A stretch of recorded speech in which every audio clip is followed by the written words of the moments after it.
So the main event of UFC 248 between Yoel Romero and Israel Adesanya for the middleweight UFC championship. Now, Horrible fight. I was shame there to watch that fight.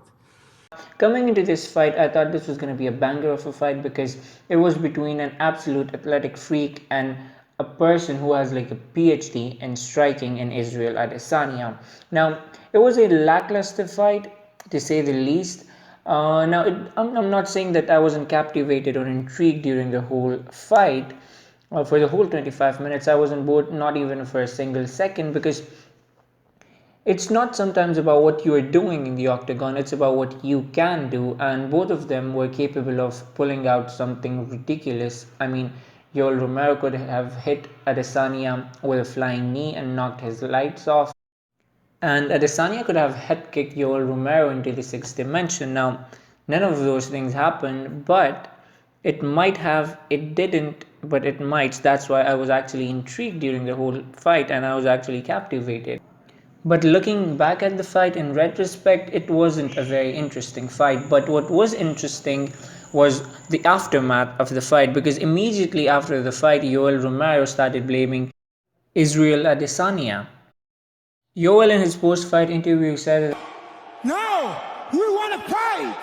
We wanted to fight the Warriors." That Israel Adesanya was constantly running from him and people came here and paid to see a fight.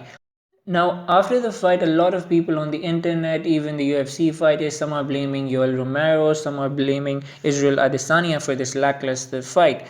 I personally might be biased towards Israel Adesanya because I really like him, but I think it was totally Yoel Romero's fault. Because the thing is, he was the challenger. He should have pushed the pace and he should have worked hard to get the title, because I think this is going to be his last opportunity. This is his third time fighting for the title and he has lost all three of them.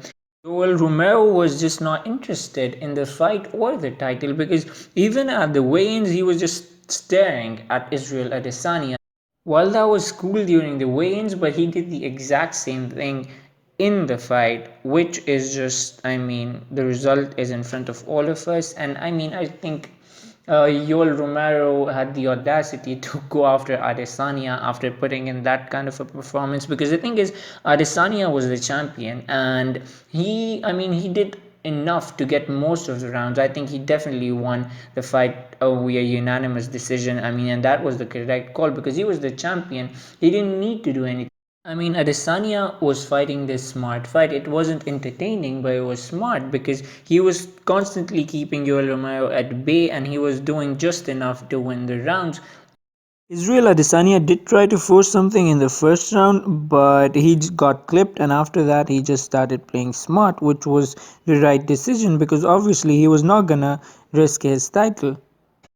And as I said, it was Yoel Romero's job to actually force something because it might be his last title opportunity and he should have been desperate and should have tried something to get the title. He seemed just disinterested. In the post-fight conference, Dana White put most of the blame on Yoel Romero, which I think makes sense because he's not gonna ridicule his middleweight champion. You know, Romero did a lot of moving around and acting like I'm trying to fight, but he never really did. And Paulo Costa blamed Israel Adesanya, which also makes sense because Paulo Costa is going to be the next challenger for Israel Adesanya's middleweight UFC championship. I don't blame Romero. The fact is, Adesanya cannot handle with him. And hopefully that fight is going to be an absolute banger because Paulo Costa likes to pressure people and push the pace, and Israel Adesanya is a counter striker, so that should be a good fight. But anything can happen because we had the same hope for Yoel Romero versus Israel Adesanya, and well, things turned out the complete opposite of what we thought.